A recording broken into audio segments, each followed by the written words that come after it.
guys, it's Katie and I'm going to teach you how to make resin shakers. These resin shakers are super cute and fun and are literally perfect as keychains on your backpack, on your purse, or you can make them into magnets or lots of other things. This is no easy project, and if you've never done resin before, this might not be the first place to start. Also, you will not have all these materials at home and you will definitely need to go shopping if you wanted to make these, but I feel like the final project is worth it, and so I hope you guys enjoyed this video and let's get started.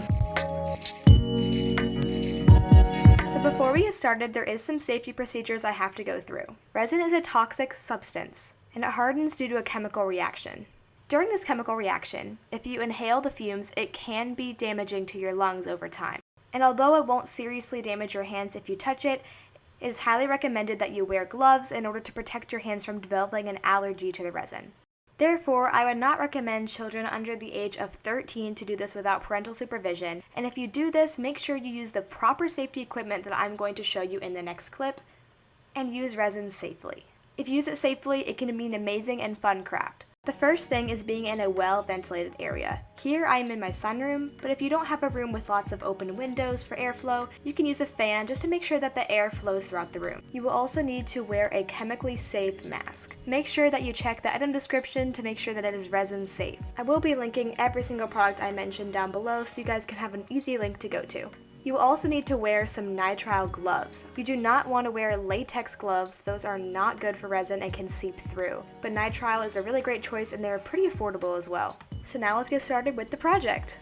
So the first thing you're going to need is, of course, epoxy resin. This is my favorite brand because not only is it affordable, but they have a great 1-to-1 ratio, which is super easy to figure out, and it's always worked really well for me. I also am using 3 different shaker molds that I got from this Etsy shop called Sugar Pop Supply. This is one of my favorite Etsy shops. It is incredible and makes great shaker molds. And one thing you'll notice is these little indents in the mold, which make it extremely easy to fill it up later.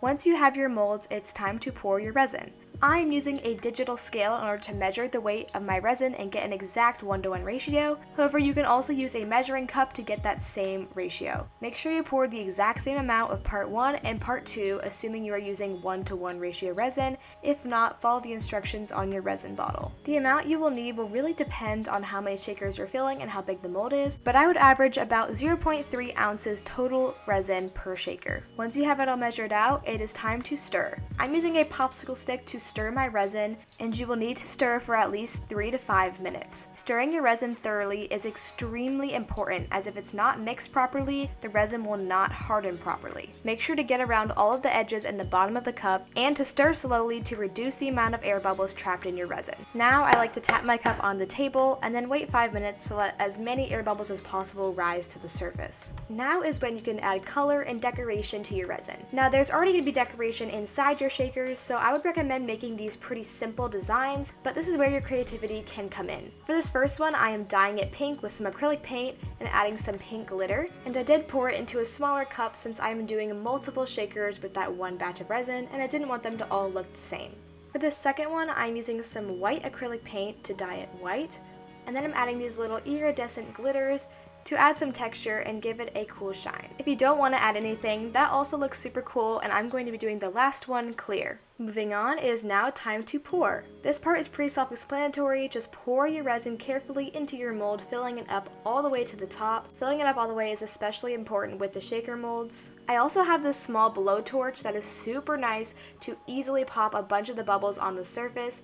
If you don't have that, that's okay. You can use a lighter or nothing at all. Some important things to remember when pouring are to keep your pour nice and slow and steady, and to make sure your mold is clean before you pour anything into it. If you notice any bubbles below the surface of the resin, you can use a little toothpick to bring them up to the surface and pop them. If you leave these bubbles to harden, it will become very noticeable, especially in the clear shakers.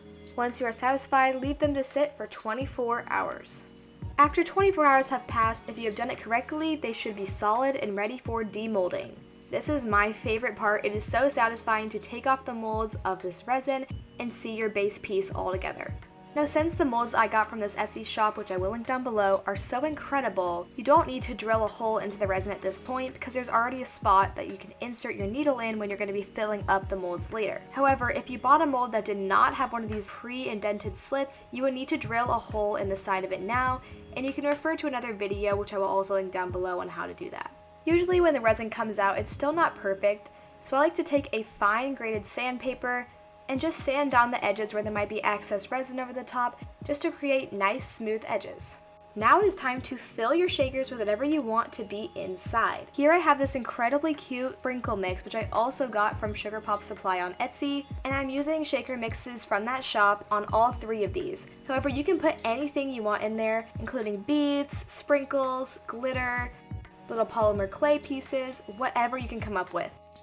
Now to seal in your filling, you are going to need a hard plastic of some sort. It is important that it is clear but also strong enough to hold the fillings inside and not leak. Once you have it on there, I am tracing around my resin where you would like the plastic to go using a dry erase marker. It is very important that you draw thick lines and cut on the outside of them so that you're able to give extra space, which will make it way easier when attaching the plastic. You can always cut more off, but you cannot cut less. Now all you gotta do is take a pair of scissors and cut around the outside of your lines, and then to wipe off the dry erase marker with an eraser, or I just use my fingers normally.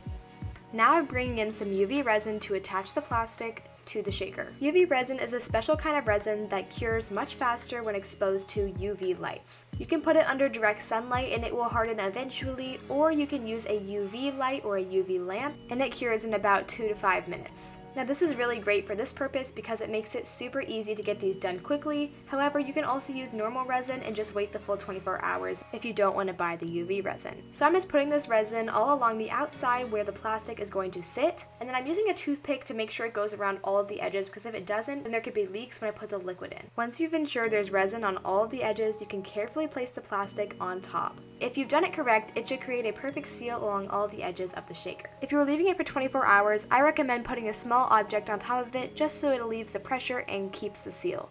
Otherwise, put your finger on it right as you are turning on the UV light to make sure that it's sealed on all edges.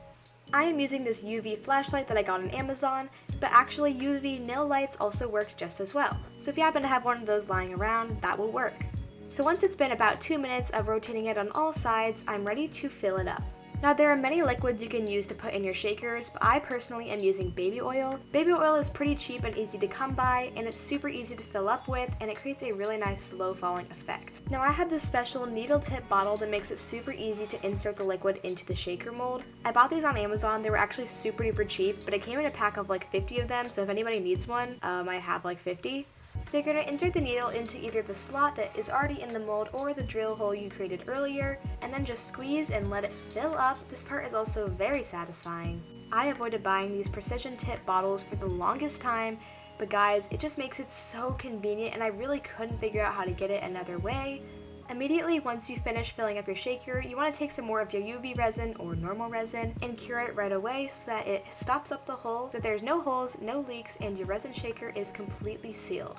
Now that they look like this, looking super cool, and they're already so fun and so satisfying, but we gotta turn them into something and do the finishing touches, so let's go ahead and finish these up.